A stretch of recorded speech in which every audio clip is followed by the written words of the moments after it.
Welcome to Silberman Law Firm's Weekly Docket, where we talk legal news and practical law.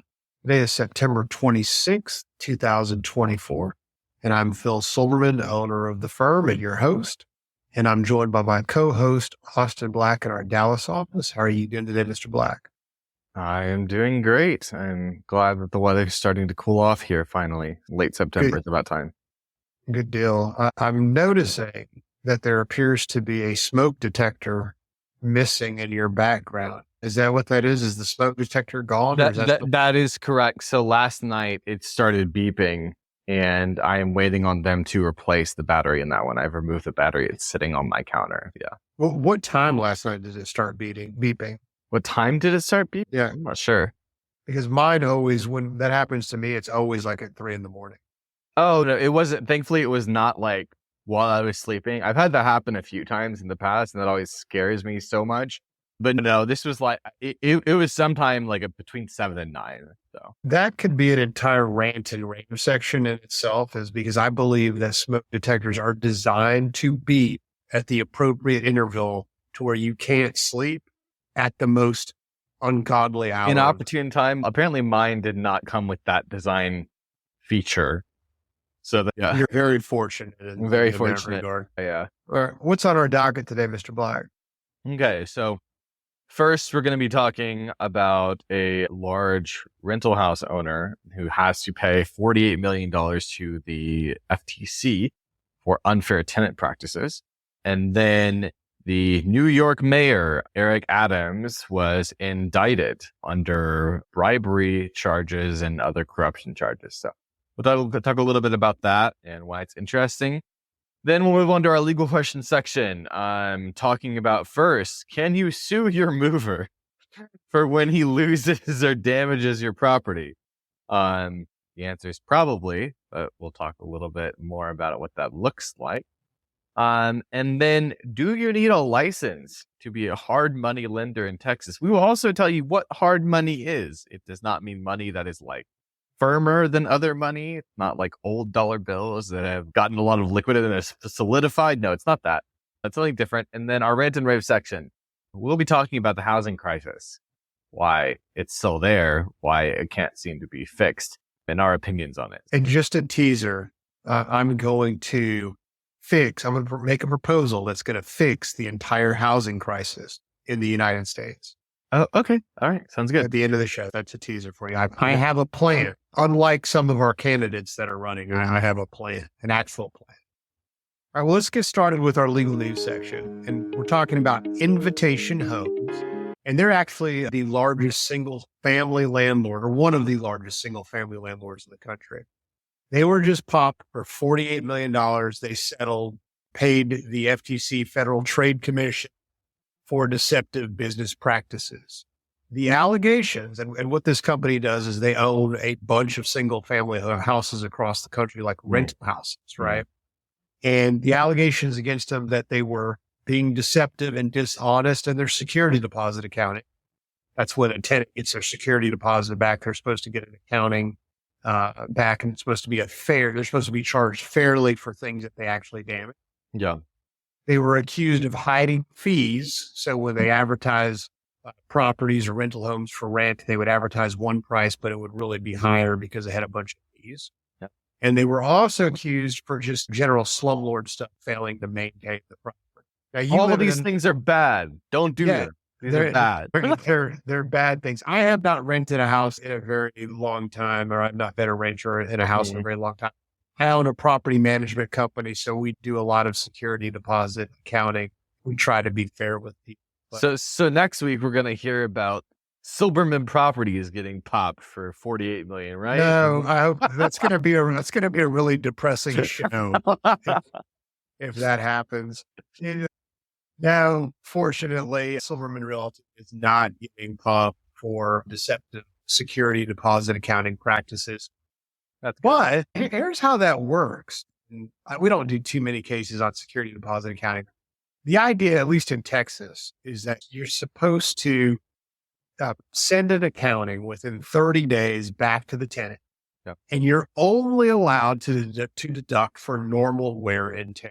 So Invitation Homes apparently, allegedly, was deducting for more than normal wear and tear. Yeah, it's like, Austin, if you've got carpet and you live in your apartment for a year, your apartment complex can't say, okay, no, you have to replace the carpet when all you and your girlfriend did was like walk on it normally. Unless you you feel like you walk more intrusively than other people? No, I don't think I walk intrusively. I do make a point to wear like soccer spikes around my apartment, though. That might, I don't know. I don't think that'd be justified, though. It does create a few holes, but yeah, they don't even allow, I don't know about soccer spikes. They don't allow like real golf spikes on golf courses anymore. Yeah. Look, you probably drink a lot of Kool-Aid. All right. Yeah, so much. If you get mad or you have an accident with your Kool-Aid and you get this red like Kool-Aid stain out of the carpet that you cannot get out, that's not normal wear and tear. No, it's definitely Kool-Aid. Yes, yeah.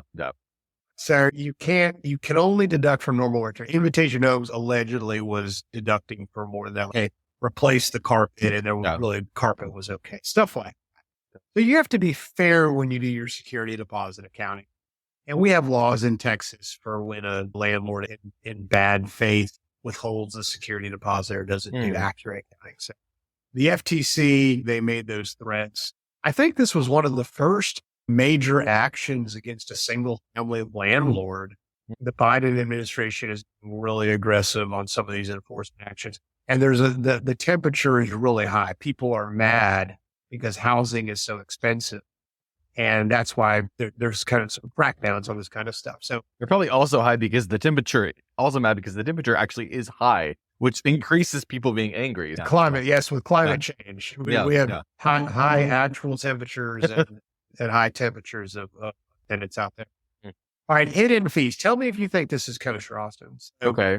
You advertise a property, a rental home for $2,000 a month. Say, advertise a rental property for $2,000 a month. And then you're the tenant, you go and you sign the lease and the landlord says, okay, there's actually a smart home like on it. And we have an air filter. And we're like, well, what is that? Your home is really smart. We put a thermostat that has connected to an app on it. It depends on the amount that they're charging me, right? If it's like an extra $20 a month, I'm probably not going to fight them on it. But if it's something like adding $1,700 a year, I probably will. Okay, well, you've just done free market research for all the landlords out there that think, okay, now we can feed people. We know that the measure is $20 a month. We're good. $20 a month increasing rent. The FTC did not take too kindly to it. I personally don't like it. I think the price should be what it is, advertise what it is. I don't think there should be additional fees, right? Like Austin, I've got bad news and good news. You want the good news or the bad news first? Let's start with the bad news. That's my favorite. Okay, so the bad news is also the good news, which is I'm buying a puppy. Okay. Yeah, a Cabot. And I'm not much of a Cabot poop guy, but my wife and my family and my son, they want this. It's called a designer dog. It's a Cabot. Yes. These dogs, Austin, they said, everybody in the Houston area in Memorial gets their dogs from a place called Almost Famous Dog or something like that. I go on there, the dog's $4,000 or $5,000. And I'm like, that's crazy. So I found a cheaper Cabot. Okay. Hopefully it doesn't come from a puppy mill. That hopefully is how I've set the kids up. I was like, now look, the dog may die. Okay. So you thought dogs are fragile because I'm not sure. It's giving me this look of horror. I mean, for context for our listeners, your youngest daughter's how old right now? 4. Yeah. if they weren't 4, I wouldn't be giving you that look. But if they're 4 and you're telling the 4-year-old the dog may die. What do you do? They're dogs. They die. You've never had a dog die. What was it? The dogs just die. So I thought I could get this Cabot poop, and I thought it's possible that it could die. So because I found a deal on it right there. I found a place that was like wanting $2,500, but by the time I purchased the dog, there were all these puppy fees on it. Yeah. All these like vaccinations, all that sort of stuff. Yeah. And it was like, you need this special kind of food and you need this crate and this kind of stuff. And so I got feed to death by the time I bought the dog. So I think the FTC should go after some of these puppy sellers. I highly recommend the Love's Truck Stop in Azle, Texas. That's where my family got our dog for a few $100s, and it's a Shih Tzu, so it's like not a cheap dog. That is the best deal I've ever did. And the dog did not die. No, he's great. He's very happy. Incredible. Now I feel like a schmuck for buying thanks, Austin. I feel like a schmuck for buying a $2,500 Cavapoo. As you should. Yes, we're getting the dog. And there's a lot of fees. Apparently, this in Invitation Homes, they were charging a lot of fees. The FTC did not like it. I think if you're a renter, you should get a fair shake. You should know what you're making, right? Yes, absolutely. Like when we were talking about medical costs, it's like exactly like the medical industry. It's ridiculous. They won't tell you what things are up front, and you have to talk to 5 different people before you find out what you're actually going to be charged. It's crazy. Yeah, it can be a DTPA violation. We do have some law on this. The Deceptive Trade Practices, Section 17.12. No person may disseminate a statement he knows materially misrepresents the cost or character of tangible personal property, security, service, or anything he may offer for the purpose of, and then it goes on. But if you put the house out there and you're renting it, that's probably falls within the DTPA. You can't misrepresent the cost of it. Absolutely. If you're putting your puppy out there for $2,500, I think when you check out, it shouldn't cost like $4,000. That's how I feel about it. I feel pretty strong.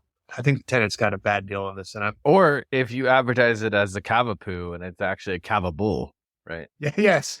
Now that would be a problem. All right. And then the final thing that they alleged was just failure to maintain typical slumlord allegations. That's just going to fall under a breach of contract. You move into a house, you expect the water heater work, expect the place to be in decent shape. So you can, your landlord for me. But this is the best quote. I love this quote from Invitation Home. What do you have the quote there? Yes, I do. Quote, "This is how we get upset residents, but also make the numbers the CFO communicated investors want to see." Yeah. That's not what you want your employee to say when you're going through the FTC investigation, or if you're getting sued, if you take it to trial, you don't want your employee on the stand say, "Man, this is how we get upset tenants." But the CFO came down one day and he was like, "The investors want to see these numbers, so you boys need to come up with some more fees." Yeah, that's not the best to have on record. Yeah, that's a really maybe there should have been some strategy meeting. Austin, if we're defending Invitation Homes, I'm gonna be like, "Austin, I want you to go clean that up on redirect." Okay, yeah, no problem. Or go clean that one, or go clean that up. Go clean that testimony up. Do my best. Do your best on it. Do my absolute best. Yeah. It's a tough business. Look, it's a tough business. The investors want to see a 7% ROI. You got to get the money from somewhere, right? So you add a bunch. All right. Invitation Homes. They also had to clean up some of their acts or their act in general. They now have to stop advertising so many they have to start advertising so many of the fees that they were not. If you're looking to release a home from those people, hopefully you get some more transparency. Thanks to your friendly FTC regulators. All right. Next story. We got, moving on to our next legal news section. We've got New York City Mayor Eric Adams indicted. First sitting New York City mayor to be charged. I was surprised by that because is the disclaimer while in office? While in office. While in right. office, yeah. Yes, yeah, very good. I'm sure. Yeah, because you think about NYC like the mafia, the mob stuff. Yeah, I was like, there's been other times when they're out of office, but it is interesting. It's the first one to be charged while in office. So yeah, and it's a classic bribery story. It's interesting. And I was telling you before we jumped on, right?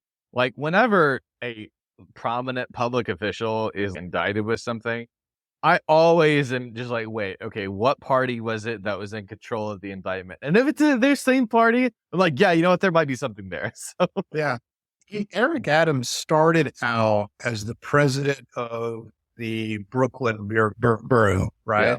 If you're from Brooklyn, Brooklyn is a really nice place now, but if you're from Brooklyn or that's where you got to be a little bit corrupt to make some money. But here are the allegations: bribery and fraud. They said he took $100,000 from Turkey and ground. And I did not know what that meant. I had to look that up. Did you know what that meant before you read the show outline also? So I didn't know like that exact definition. I knew it was using your position to gain influence, but read the listeners the definition of what it means to take something in graft. So graft is the act of using a position of power or trust to gain money or property in an illegal or dishonest way. It's similar to stealing, but from the public. Yeah. Now, the benefits he received allegedly was luxury air travel. So I guess they flew him like business class, first class on Turkish Airways over to Turkey or wherever. They allege that he would always fly Turkish Airlines even if it was inconvenient. Like if he had to stop in, like he was going to Paris or something, and he would go to Istanbul and then fly to Paris, right? Which I guess he just wanted the luxury. I think he got some free meals and hotel rooms. Now, what did the country of Turkey expect in return, Austin? Mr. Adams, he pressured officials at the New York Fire Department to provide permits to a new Turkish consulate building in Manhattan, despite safety issues. Yeah. And I think he told the fire department officials, if you don't give them this permit or whatever, you're going to lose your job. That was according to the mayor's order. Yeah. Doesn't that just sound like something out of The Sopranos or whatever? It absolutely does. So that was the deal. I'm so surprised he didn't think this was going to come back to bite him, though. If you're doing this kind of stuff, and I'm sure there's more people, right, that he conveyed things like this to. If you're putting this sort of pressure on multiple, because this is multiple officials that he pressured, right? If you're putting that sort of pressure on a lot of people, eventually one person is going to come and say something. Even if a lot of people are too scared, there's going to be someone who says something, and that's what happened here. So yeah, I think he sold out for too low. Is that all it was worth? Is $100,000? I mean, that's all you could do. Just terrible. I think Mr. Adams sold out too low, got a raw deal, but not a lot of legal analysis here. Classic bribery and fraud. NYC style. Allegations say this started in 2014. So we'll see how that comes out. Of course, Mr. Adams, Eric Adams, has come out and said that the allegations are not true. He was giving a speech saying, New Yorkers, you need to stand by me. I think he was like being heckled, like as he was giving the New Yorkers, but from what I know, like people who live in New York, they say that he is not popular. So how do you get elected? I'm not sure. All right. We've got to answer some legal questions now. So that brings us to our legal questions section. First one we got, how much can you sue your mover for he loses or damages your property? Do you know the answer to this one? Not holistically, no. The background on this deal is most movers, when you hire a mover, they're going to put a contract in front of you. Yeah. And you really have two choices, and most people take the bad choice. And the bad choice are this thing called a release rate. Yeah. So your mover comes and they're basically going to say, okay, we supposedly will give you a lower move price if you agree to release us from the replacement cost of what your stuff is worth. Yeah. So if you're going to move your whole house and you sign a contract, we'll give you a little lower rate. But by the way, what they're not telling you is, by the way, if we damage or just completely lose your stuff, you're limited to this price per pound. And that's currently 60 cents a pound. And they're allowed to do this under federal regulation. Under federal regulations, the feds allow them to do this. I don't know if it's a lobbyist. They've been doing this for a very long time. And to illustrate that, let's say you've got a flat screen TV that might be worth, I don't know, $1,000, $500, whatever a flat screen TV is worth. If that thing weighs 20 pounds and you get 60 cents a pound, that's only $12.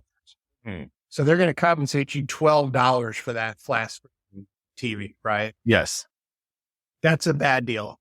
So yes, you can sue the mover, but you're going to get a bad deal if you did not opt for the better choice. So you should really always opt for this full value protection, but very few people do this. And if you get the full value protection, then you get the replacement cost for your stuff. Yeah. So you're going to get whatever $500 for your flat screen TV instead of $12. Yeah. Now you know. So if you should move, choose the full protection. Yeah. Unless you just don't care about your stuff. Unless like stuff is, I don't care, whatever. If you got valuable stuff, you have valuable art, you definitely want to move. So that answers our movers question. The next thing we need to answer is, do you need a licensed hard money lender in Texas? Just give me a yes or no right off the bat. I think yes. No. So no? Okay. Probably no. Almost certainly no. This one comes up a lot. First of all, a hard money lender, it's just someone who's not like a traditional bank, a non-traditional credit. You loan. It's like me. If I decided I want to start lending money, right? Yeah. Yeah. Now, you typically don't need a license for that. We'll get to we're going to talk about the why. Okay. First of all, your big depository lenders. Those are like banks take your money on deposit and then they lend it out on interest. That's part of the way banks make money. Of course, they also make money on fees, but that's another story. But they're depository lenders. Those big bank lenders are heavily regulated at state and the federal level. Most consumer loans, all right, in Texas are regulated also at the state and federal level. But in Texas, we have this thing called the OCC, Office of the Consumer Credit Commission. And they regulate things like pawn shops. If you get a loan on a motor vehicle when you buy a car, property tax liens, home equity loans. So the bottom line is anything consumer based. If you go out and you buy a primary residence, if you're going to buy a second, if you're going to use it for consumer purposes, that is all heavily regulated. So when your potential clients call us, or when our potential clients call us, and you should tell them, I want to be a hard money lender, you need to say, that's all fine. You can do that. Typically, you just only lend on commercial property. That's like rental homes, retail centers, office buildings. Yeah. Where hard money lenders really get themselves into trouble is they start making loans to some little old lady behind on her mortgage, right? Yeah. Not a good idea. Not a good idea. Or they start buying, so if you're gonna lend money to someone to be their primary residence, or if anything for a consumer purpose, you can get into a lot of trouble. If you're just a regular hard money lender doing commercial properties, then no, you don't need a license for that. There's very little regulation to that. You got to watch out for that. All right.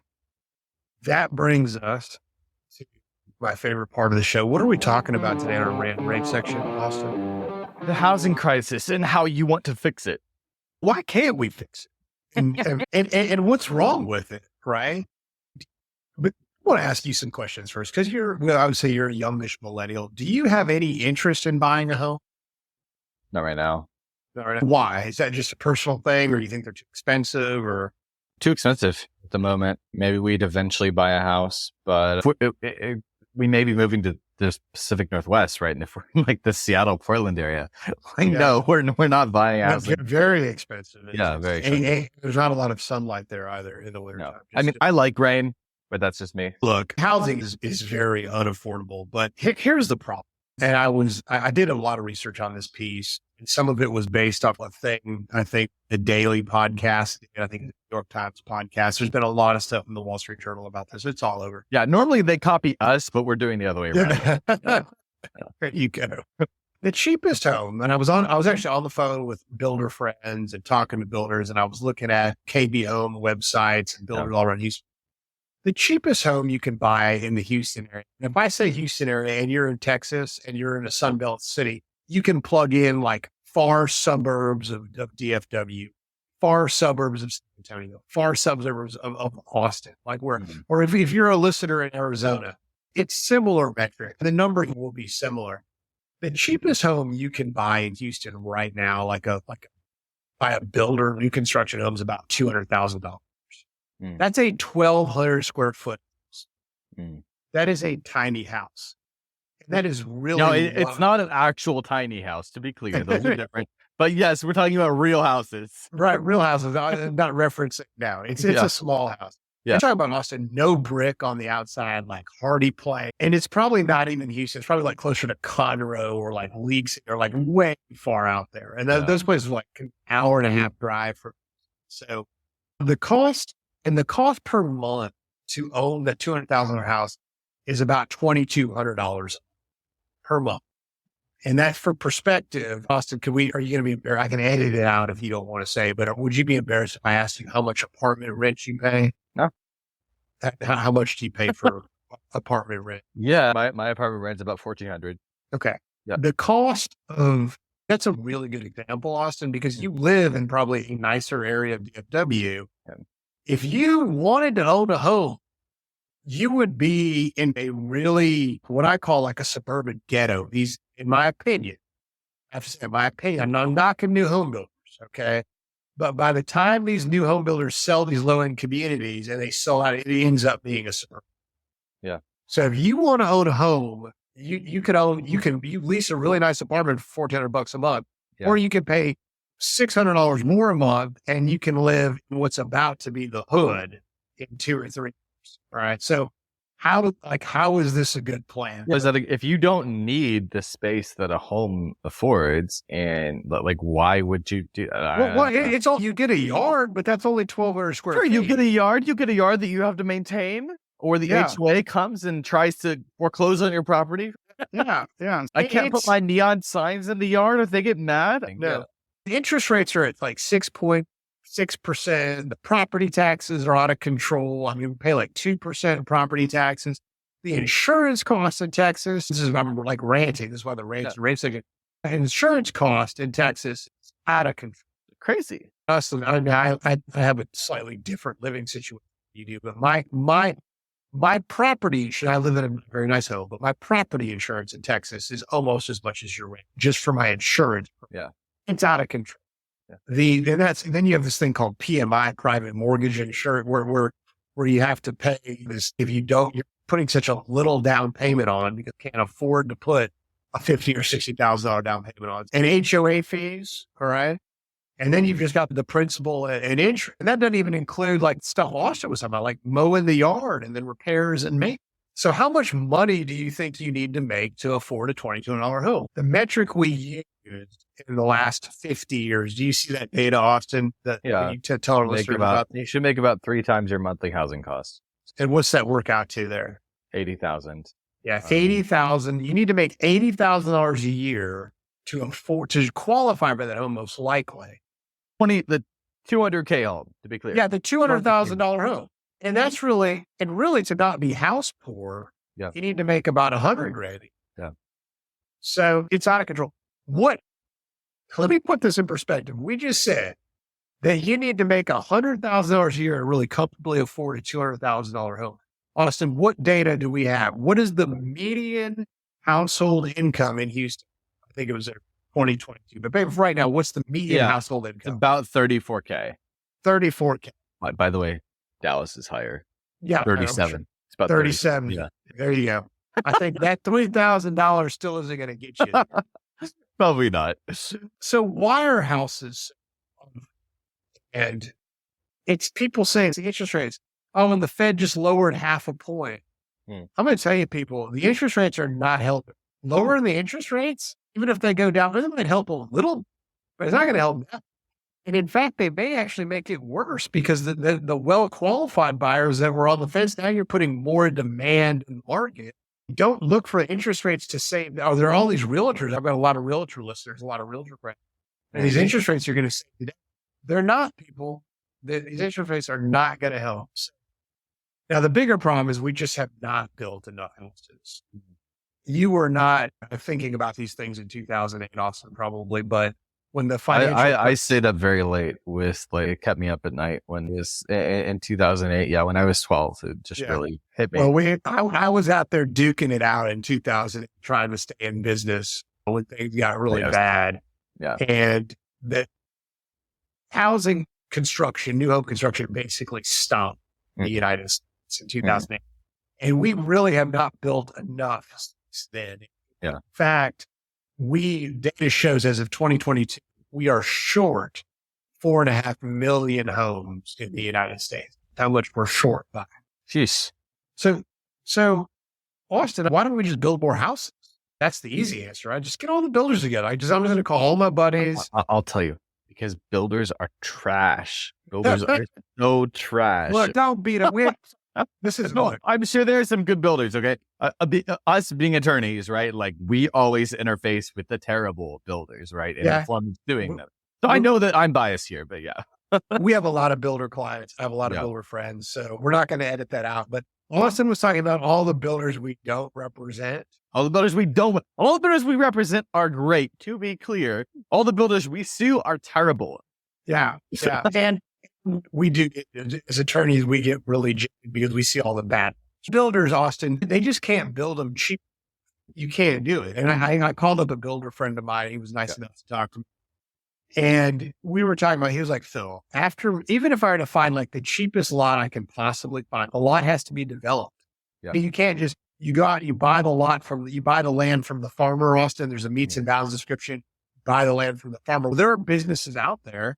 They develop lots. When you develop lots, you have to get utilities to them. You have to put streets in them. You got to develop the lots, right? Yeah. Even the cheapest lot you could possibly develop, maybe 30 grand here in Texas, somewhere in the middle of nowhere. Yeah. Close to nothing interesting, 30 grand. And then the cheapest he could possibly build for is $120 a square foot. And that's like low end stuff, like the laminate and the hardy plank. And then you got to let the guy make a little money. As much as the builder's not going to do it for free, you got to let the builder make a little juice on the deal. So by the time the builder makes 20%, it's just not worth it. Yeah. And my builder friend turned to me and said, Phil, why would I build a $200,000 house when I can build a $500,000 house or $1 million? I'd rather. Now, Austin, I know lawyers are not good at math, except you, who's a mental math whiz. 20% of 500 grand is a lot better than 20% of 200 grand, right? It takes a little bit to get there, right? To do those calculations, but normally, yeah. Yeah, normally, yes. So the guy's just not going to, can you blame the guy? You can't force him. You can't force him. All right, so what's the solution? We have to find a solution. Well, here. obviously the solution is Kamala Harris, right? Kamala Harris is here to save the day. She's told us. Yeah, when she gets into office, which she's already in office. She gets started today. Kamala, I know you're an avid listener of the Weekly Docket down here in Texas. It's a conservative state, relatively conservative podcast. I know, Kamala, you're listening to this. Kamala says she's going to build 3 million homes right away. Personally. And we're only 4.5 million short. That's amazing. So then we'd only be 1.5 million short. Yeah. And part of my big rant on this is she has no plan. She gets up at the debate stage here. We're going to build 3, but she hasn't said how she's going to do it. Yeah. She has no concrete plan. She has no painting plan. She has no roofing plan. No plan for anything. Okay? No plan. All right. Austin, I'm here to save the day. Okay. All right. Phil Silverman, I've got enough to do. I'm running the Silverman law firm. I've got the management company. I've got the 4 kids. I've got this cavapoo that's coming. I told my wife nothing to do with the cavapoo. I'm here to solve the housing crisis today. And I've got a 3-point concrete plan. All right. Okay. Fair disclosure, I'm not exactly sure that it's going to work. I haven't run it through any economists yet, but here's my 3-point. This is how Phil Silverman is going to fix the housing crisis for the middle class. And I'm not talking about my buddies. I'm not talking about everybody out there buying $2-3 million homes. I'm not talking about rich people. All right. I'm talking about affordable homes for the middle class. All right. First of all, point number 1, any profit. If you're a builder out there and you build any home for $200,000 or less, the United States government is not going to tax it. It's just tax. If you can attribute 200 grand, we're not going to tax it. 200 grand or less on a home, no tax. All right. We want to incentive builders to build. All right. Point number 2. All right. Any building material, we have tariffs like on Canadian lumber. We have tariffs on like Chinese sheetrock. We have such high tariffs on Canadian lumber. Side note, I've told you, I worked at the Embassy of Canada and I was specifically in the trade section when I worked there in DC.